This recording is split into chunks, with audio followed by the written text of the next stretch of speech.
Morning. Good morning. My assistant's bringing up the handouts. Good morning. We're a little late in getting them printed. Careful with that Zoom.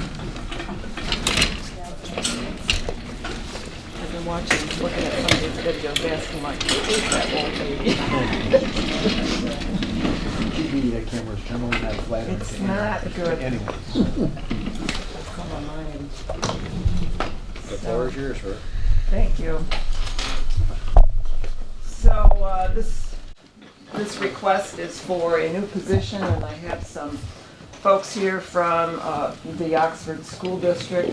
Heather, can I ask you to begin to just introduce yourself? Oh, certainly. Heather Friedenberg, middle school principal at Oxford. Sean Pacetta, Oxford Superintendent. Steve Griffin, interim primary school principal. Hello. Joe Guccino, the school business official at Oxford. Thank you. Hi. Oh, and here's the resource Oh. officer. Everybody. You bring your own police officer with you? Yes. No, Dennis, we don't mess We don't even around. get that. This is I Officer made a- Samsel. I made the same, good morning, I made the same presentation at HHS. They recommended that I walk this committee through the presentation at the same time. Jeanette's on her way with some additional handouts, but I'll provide these for you. Jeff, you probably, I don't know if you need one. We can. So I'd like to start with a little background rationale as to why I'm requesting this new position. According to the National Institute of Mental Health, approximately 1 out of every 5 children between the ages of 8 and 15 either currently or at some point in their life will experience a serious mental health condition. It's estimated that as many as 20% of preschool children exhibit moderate to clinically significant behavioral difficulties that, when not addressed, persist throughout childhood. And we're seeing this in our Norwich City project, where the bulk of the referrals at the primary and intermediate school are coming from preschool, universal preschool, and kindergarten teachers. And actually, the school-based therapist that is stationed with that age group just recently moved to Smyrna with her husband. But she's reporting that the bulk of the referrals are coming from for very young children. Approximately 60% of adolescents with depression have reoccurrent episodes in adulthood, and therefore the need for early prevention of depression in adolescents has been emphasized. Half of adult disorders will emerge before the age of 14, and 70% before the age of 18, making adolescence a critical period for the identification and remediation of disorders. We know that on average, the average age of onset for serious mental illness in the adult population is age 14. And any delay in accessing services only increases the likelihood that those small problems will become big, lifelong, expensive problems. Delayed access to behavioral health care for youth not only exposes them to the consequences of the disorder, but additionally results in deferment of developmental milestones, rendering these children vulnerable to serious social, academic, and emotional difficulties during the most formative period of their life. Depression continues to represent a major cause of suicide and disability. Unaddressed behavioral and social emotional difficulties impact not only mental health, educational attainment, and the future outcomes of children to such an extent that it is imperative to identify effective strategies for early intervention and treatment. Without appropriate help, behavioral health disorders are detrimental to a young person's relationships, school, and future life trajectory. Among all disabilities, emotional disturbance is associated with the highest rate of school dropout. Many barriers are associated with seeking mental health services, and 3 of the most common ones reported by young people are stigma, associated with seeking help, not recognizing that they have a problem, and not knowing where to go when they do recognize they have a problem. So, good mental health is critical to children's success in school and in life. Good mental health is not only the absence of mental illness, but also encompasses social, emotional, and behavioral health and the ability to cope with life's challenges. We spend a great deal of time in this work we do in the schools teaching and coaching coping skills. We believe that we can't insulate children from bad things in this world. We're not going to solve all the problems that are affecting them, but we can get ahead of the game by increasing their ability to cope and manage when adverse events occur.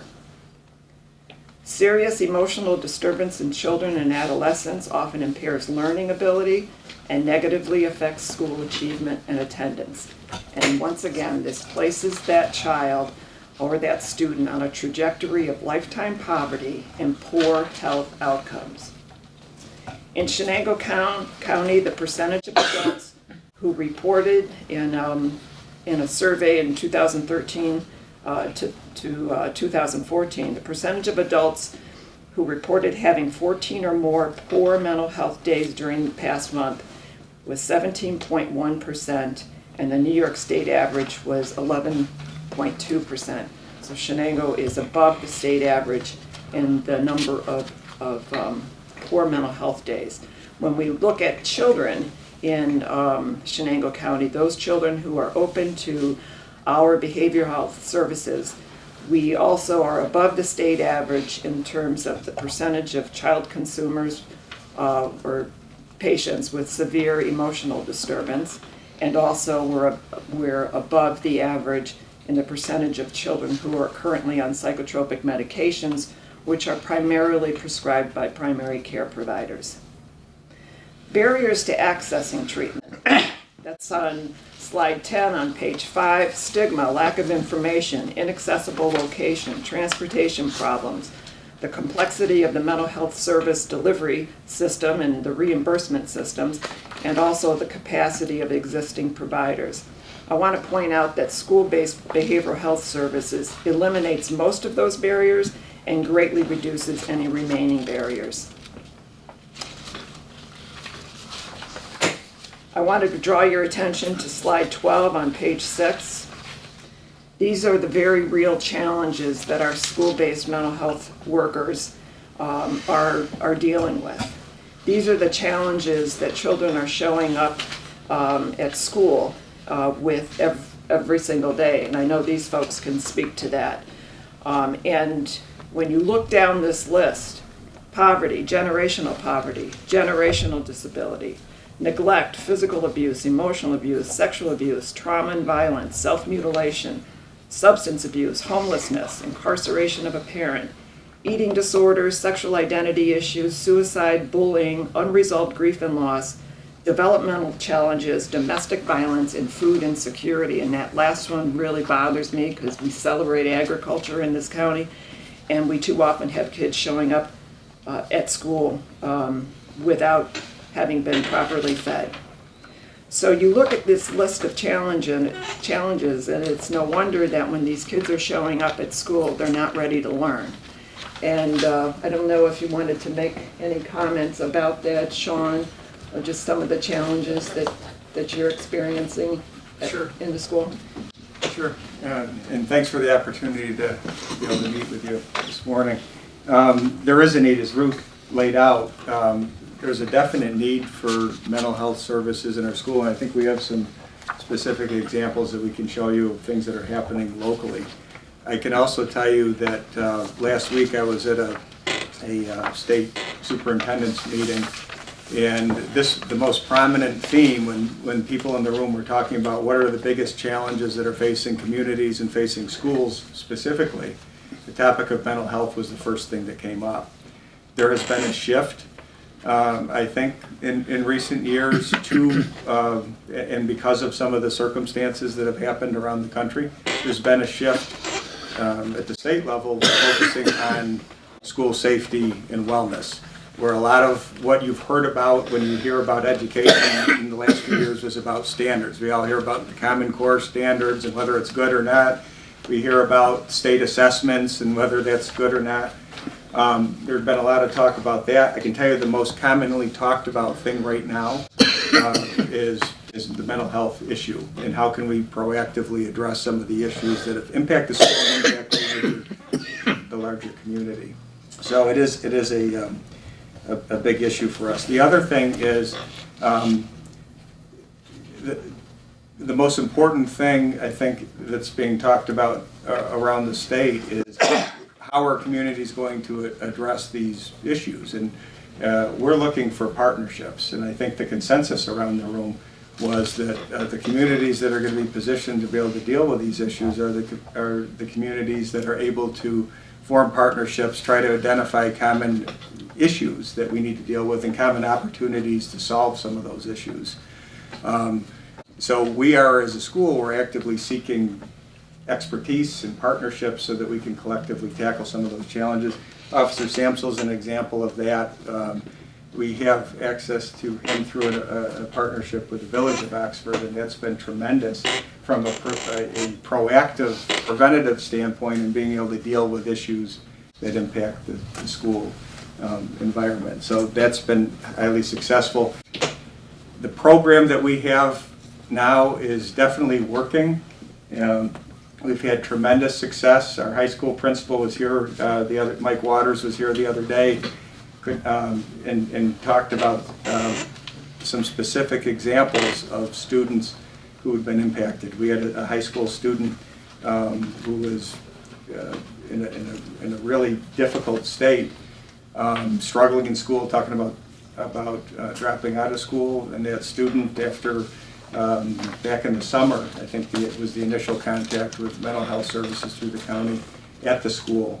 That student has now been in an honor roll every marking period since then, and actually is talking about, having a good future. And I think there are other examples that we'll share with you as well. So it's an important topic for us. There's a definite need. We have a waiting list. I think Heather would say the same thing. We have a waiting list at the high school, and so to be able to have a consistent person who's a constant presence in the school to deal with some of those things is obviously a priority for us. I can tell you that my board is fully supportive of partnership, and we understand that there's a financial impact for the district that we are gladly willing to tackle because it is such a priority for us. So I don't know if Did you want me to speak to it? Just to kind of piggyback on that, thank you. Once again, I'm the middle school principal, so it's something that I tackle on a daily basis. Officer Samsel is usually right there with us, and if we need some immediate assistance, he's able to help on that aspect. The biggest impact that we've seen so far with the program that we're working on with Chenango County Mental Health and with our middle school is transportation is a huge issue for our families in Oxford, and I'm sure other communities as well, to get students to Norwich or to have to leave work themselves if they're a single income, to have to bring a student down. Having it right at our school it's impacted our attendance because now we're not losing a student for several hours. Sometimes they don't return if they come down to Norwich. Having them right there in the school, it's a sort of a safe environment for them, and it's consistent. So we know that when they're coming in on Wednesday, that our students that are being seen are there on Wednesdays. They're there, they're making it to their appointments, they're not missing appointments. The other piece that we're seeing is the consistency and an increase in communication. We're in constant communication with the counselor, with our guidance counselor, with myself, with Officer Samsel on what's going on with our kids. So we're able to really support our students and also our families. Some of our families also come in with their children on the days that we're scheduled on Wednesdays to meet with the counselor. On average, I send probably 1 to 2 at least referrals that come into our building. There is a waiting list. We have students that should be seen weekly. We have to rotate that. Sometimes they're seen every 2 weeks, every 3 weeks. We try to kind of mitigate when some of our students are in crisis, and that's where Officer Samsel helps out as well.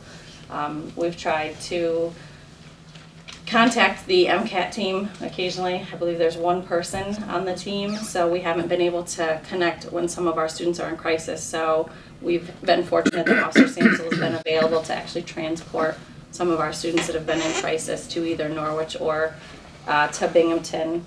Obviously at the middle school, when she named off some of the things that we're seeing, I felt like she was describing our middle school to a T. Unfortunately, our students have a lot on their plate, and before we can even scratch the surface of getting them to a point where they can learn, there's a lot of other things going on around them that we really need to tackle with them.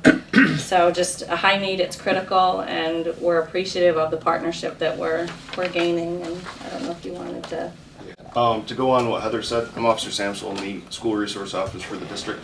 I work with Heather and Mike Waters, the high school principal, pretty closely. We have times that we have a lot of the kids that don't get mental health services that just for some reason they have to go into crisis. Something's going on in their life that they don't want to talk to a teacher about, they don't want to talk to a principal about. They don't have a regular mental health counselor, so they come talk to me. And if they don't have a counselor that's set up, we can try to get the guidance counselor. If they're tied up doing grading and stuff, there's nothing that they can really drop and get right to them right then. So there's a lot of time that I have to deal with that, try to set up some appointments, try to make these referrals. I meet with the principals, try to get these kids some help. Having the availability to have a person that is there every day rather than just a couple days a week, I think just having that person there where they can say, okay, we're gonna have to time out our session right now. I have an emergency that I need to work with. The availability for that, I think, would be great. So it's just one of those things where we work together to see these kids to get some mental health that they need. As they've mentioned, you know, that this is a partnership, and we've been working with Oxford Schools since 2014. As a matter of fact, Oxford was good enough to let us be they're a guinea pig. You know, it was somewhat of an experiment. Let's try this school-based mental health, and it's been tremendously successful. We went from 1 day to 2 days, and then most recently, at the beginning of the school year in September, we increased with our existing staff 3 days. We're really at a point where those staff members are needed in the main clinic, and of course, the ask here today is for a full-time position to be totally dedicated to the Oxford schools. The partnership lines up with each of our missions. There's synergy between the missions, and I want to draw your attention to slide 15 on page 8. These are the outcomes that we're setting out to achieve in this partnership. These are the same outcomes that we're working on in the Norwich City School District, and these are the areas where we're actually measuring progress. Not only in terms of the individual students that we're working with, but also how are we doing in terms of a provider in achieving these outcomes. So we believe that if we can focus on these 3 areas, social, emotional, school, and community, that we are going to ultimately achieve what I've set out to do from the very beginning, which is to slow down what I see coming into the adult clinic, because so much of what we see coming in the adult clinic is entirely preventable. And we have to be able to get started at this younger stage in life where we have the biggest opportunity to change that trajectory. So I want to just switch over to the fiscal model here, which I'm sure this group is interested in. And as you see, one half of your page will show you what it will look like in this year, 2018, because of course we're not requesting this position until August 1st, which would give us time to get the clinician trained and ready and in place before the start of school. And then this, on the other side of your slide, or that page, is what it will look like next year to fund a position for the full year. The school district has agreed to contributing $15,000 towards this partnership. That's the same contribution or level of contribution that Norwich City School District has provided. And we believe, Christy and I believe, that we've identified the sweet spot, that 15,000 really then covers some of what is inherently part of doing work in school, some of the unbillable hours that come up when we're delivering our services in the school. Some of those unbillable hours are when our clinician is attending a child study team, a meeting where the child's is being discussed and a plan is being developed. It's important for us to be involved in those conversations, but it does represent an unbillable hour. Also snow days, and then naturally during the summer there's a little bit of a dip. But we believe, we're not looking to make money off of these school partnerships, but we believe 15,000 is the sweet spot in terms of covering those sort of inherent non-billable hours that tend to occur when we're in these school partnerships. Okay, remind me who the bill goes to. The bill, there's Medicaid and private insurance. Third-party insurance and Medicaid, yeah. So the $86,400 is going to come from Medicaid and private insurance companies. If this is such a big issue, why are the schools? Why are we here? How did it go so far without this happening? If I'm hearing that this is very important, it's something we should be doing, how come we're here now? Not how come the schools aren't doing it themselves? Well, the reason the schools aren't doing it themselves, and you can correct me if I'm wrong, is the school is not in a position where they have the infrastructure to provide treatment. The work that we're doing is different than school social work. It's different than guidance. It's very specific. And I guess the question I got for the schools, can the schools bill Medicaid? not for this work we're doing. They bill Medicaid. If the I'm schools sure were to for hire, IEP counselors. her schools were to hire a counselor to do this, could they bill Medicaid? No. Okay, so we're the partner that can bill Medicaid. Yes, sir. That's why we're here. Okay. Yeah, let's call an apple, okay? So we're here because we can bill Medicaid and Medicaid is gonna be the major provider of this, is that right? Yes. They're gonna provide the major funding for this will be people who are eligible for Medicaid. Not entirely. We're not going to not see a child because Right, and that's the they're 15,000. not enrolled in Medicaid. That's the 15,000. Right. Okay. The reason we're doing this is because we have the infrastructure to provide this level of care. It doesn't exist. You gave us the sheet about, things that you're gonna look for to determine success. Right. You've been in it long enough now, you must have data. We're getting there, yeah. Have you made it available to the committee, or? No, we haven't examined that, but we've been in Norwich a little A bit while over a now. year. Yeah, a while So now. So we should begin to see some successes. we are, Okay, and you're gonna make that available to us. sure will. Okay, good. See, we've been down these paths many times. And I've sat here a long time, and like every day I hear the same thing. Give me this much money and I'm gonna make it better. And the next day I hear it's worse. When does it get better? When do we spend money and it gets better? And you're telling me it's going to, and I hope to God it does, because these are awful numbers and I hate to hear them. But at the same time, when is it gonna happen? What are other schools doing?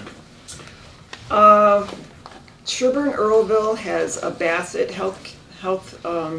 school-based health center. I think that's what they call it.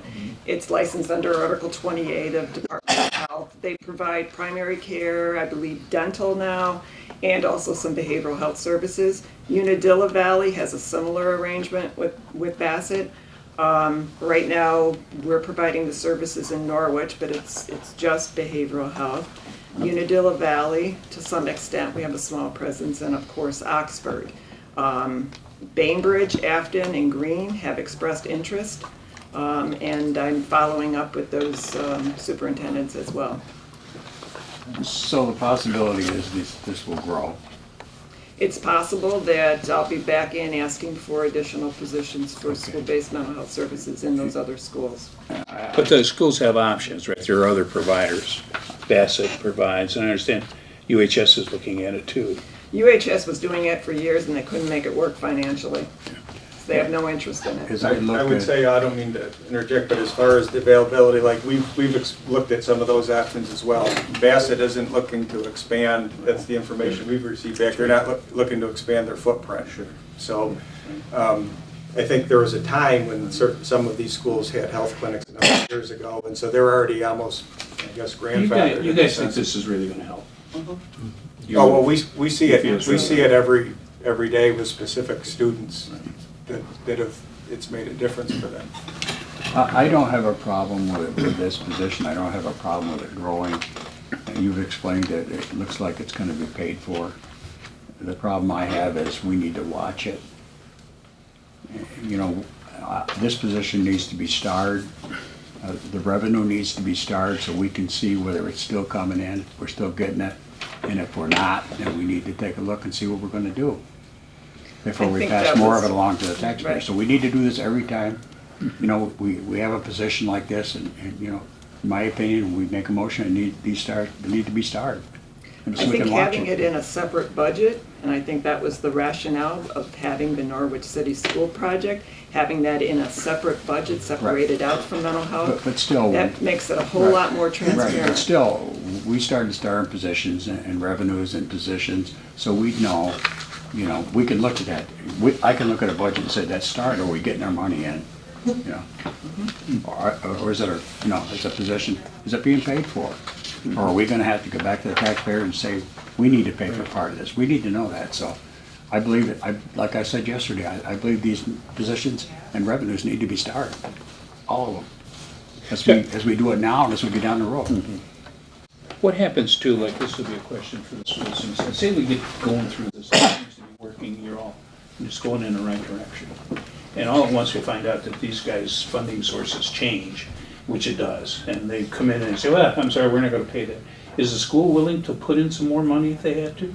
We would, speaking for my board, they're fully supportive of our participation in it because they know it's a priority. So we would obviously be open to adjusting. We understand some things change. We deal with changes within our budget, Oh, as yeah, Joe can right, attest to all the right, time, that we have to make, Right. you know, we have to make adjustments to. But So if we were to get Absolutely. through the first year of this and the 15,000 didn't do it, and we come back and say, guys, we're gonna need 17, absolutely. then where yeah. this program's gonna go away, We- you'd be willing to. That's what we need to Oh, watch it. absolutely. We understand there's a cost of doing Right. business, and if there's adjustments, then we Because I'm don't sure there's- expect you to just take over, you know, And- you know, they Yeah. have to others- fund that. We would. Well, I we think would- there's probably a lot of in-kind charges that they're covering now that probably don't even show up here, you know, their time, for example, and other things, so. And one thing I would add too is you're talking about the summer. We have a lot of access, increased the amount of access we have to students in the summer because we, as Ruth mentioned, a lot of kids don't eat, they don't have access to nutrition. And we actually transport kids in the summer for our summer reading program. And so those numbers have really grown in the last couple of years. This will be the third year I think we've transported. So we have a couple hundred kids now at the younger grade levels who are actually coming in and they're eating at school through the school program. And so we do have access to them for services which might address some of that.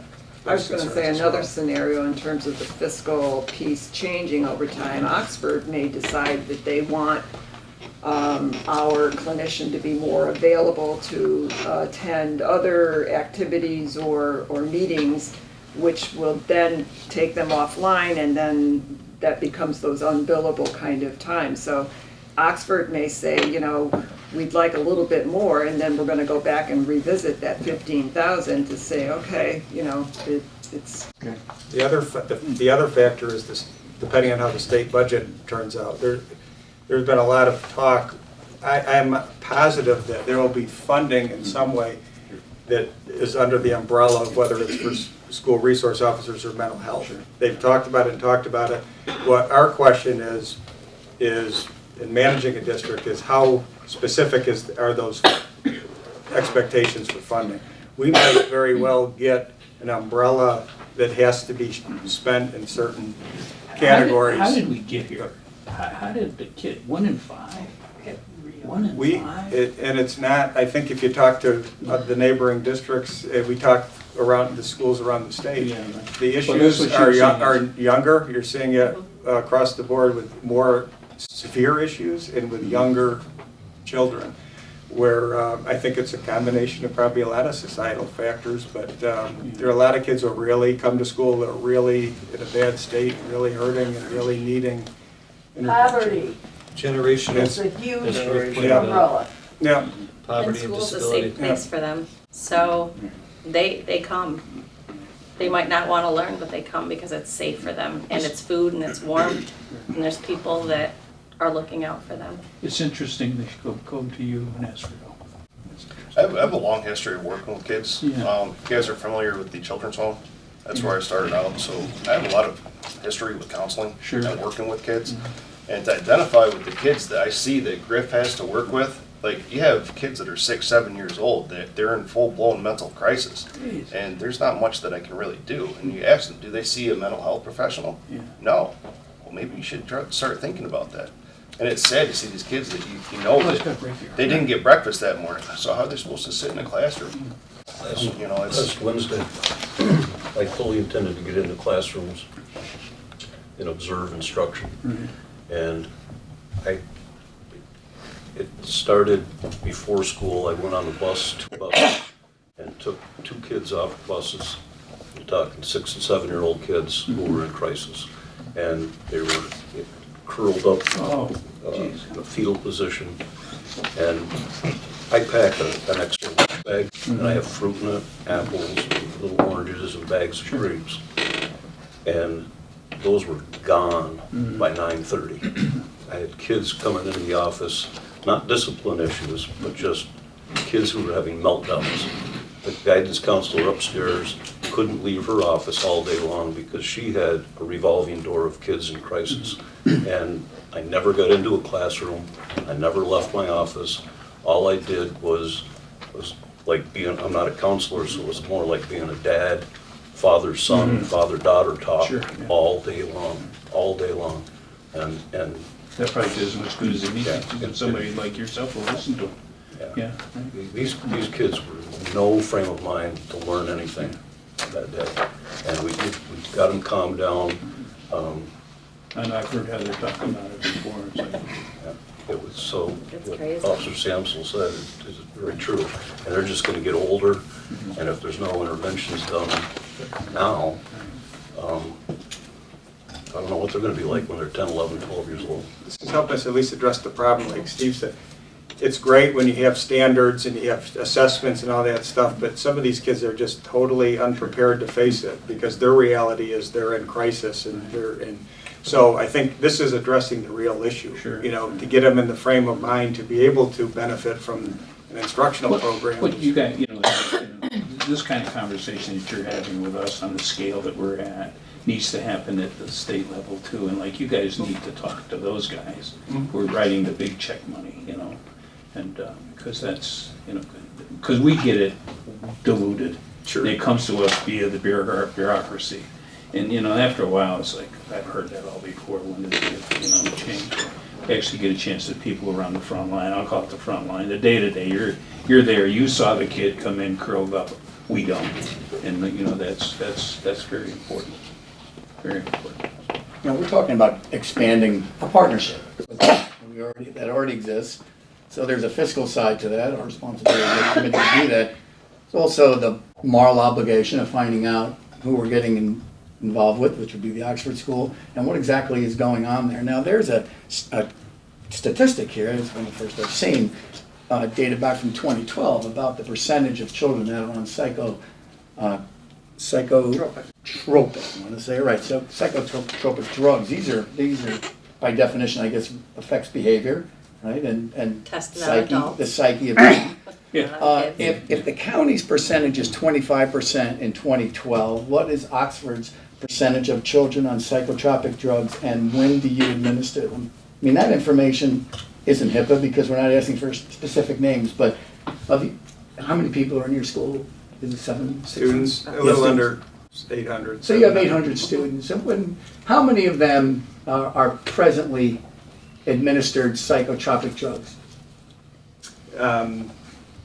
More We than don't- I'd care to see. Yeah, I But don't that's have not- the no, I exact understand numbers, that. but No, I think of we're. course, I don't everybody know would answer how that. they And would I don't be know able to if know they that because it is protected Administered health health. information. But it's not specific, wouldn't you? But- I mean, you have this percentage, why can't we have the 2018 percentage of how young children are being treated? Because I that's think between the because of parent- partners, we should know that. That's between the parent and the They're provider. not necessarily. They gonna may or share may that not with be us. aware. The school nurse Yeah, may there are a lot of be- things that we're not necessarily aware of that you think we Yeah. would be Yeah, because a lot of, that's because not- of the.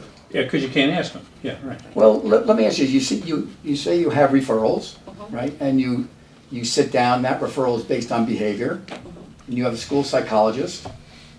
One for Yep, the one. district. School psychologist sits down with you and you determine that this child's behavior there's a need for drug intervention, correct? No, that's not what. That's- Can you explain how that process works? I mean, That- who's As I involved? said, for most of the kids that are on psychotropic medication, Is that the they're star you're getting talking about? medication through their primary care provider. what A you're- psychologist yes. can't Right, prescribe. okay. A clinical social worker can't So it's got it prescribe. all. So, But do you recommend? On his, in some cases, we'll make a referral if it's a child that That's, we're I'm just working wondering how with. the process works. School. I think it's connecting the dots, you know, who's doing what, I mean, different people, a counselor, a principal, research, you know, whoever is seeing these issues bring to the, you know, the person whose expertise is there. A child study team. Typically, several of the teachers will come together. We'll talk about what we're seeing, what we're hearing, maybe things that parents have shared with us. And that's where we start on the basic level to try to figure out if a student's not being successful or if they're not showing up to school or different pieces. As a child study team, that's where we start. And then we start putting pieces in place, like on a progression on what we can do to help them, whether it's like an intervention, do they need extra help with math, do they need extra, but then as you start to kind of peel back those layers to try to find the root of the problem, and you, if you're able to have conversations with parents, if the parents want to be involved with that, that's where we really start kind of peeling those layers back to figure out what we need to do to be able to help that student be successful. Some of it might be, it comes back to some of it might be access to food, some of it might be, not everything that comes into the school district becomes a CPS call. There's certain things that have to be in place for Child Protective Services. A lot of these issues aren't Child Protective Service issues. Sometimes it could be a learning disability that's causing the child to be frustrated or, you know, so it could be any number of things. Are your nurses allowed to administer these medications? Or is it up to the parent? It's up to the parent and to the physician. It has to be a signed release. But you from can't the- administer it throughout the school day or whatever? Not unless So there's you're a relying signed- on the parents being responsible? Mhm. Okay. And if they think the student needs it, and That if could the be an issue. student well, I'm hoping, cooperates with hoping it. after we pass this today, hoping a year today, you guys might say, hey, guys, this is working. And here's 12 bodies that are better off because I'll we bring did this. students in with me. They'll be more than happy to. I'd love to hear the stories. I'd love to hear the stories. So we'll gladly, whatever we can do to, you know, that we can share with you or. Further questions Work the for process. you guys, or are you down, Ruth, with this one? I am. Given this Unless there's resolution, it's further already questions. started, right? Bill, is that, it's already started, so that was Wayne's concern, gonna be started. You're gonna move this, the position be started and the revenue be started? Just like it says here. Okay. Metro seconds. Further discussion or questions? If not, all in favor? Aye. Opposed? It's carried. You got it. Thank you. I have to excuse myself, Wayne, I gotta take care of my grandfatherly function this afternoon, babysit, so. And I gotta do it in Corning, so I apologize for missing the rest I of have it. another item I gotta. So we'll be in touch. Thank you. Appreciate it. Thank you. Thank you guys.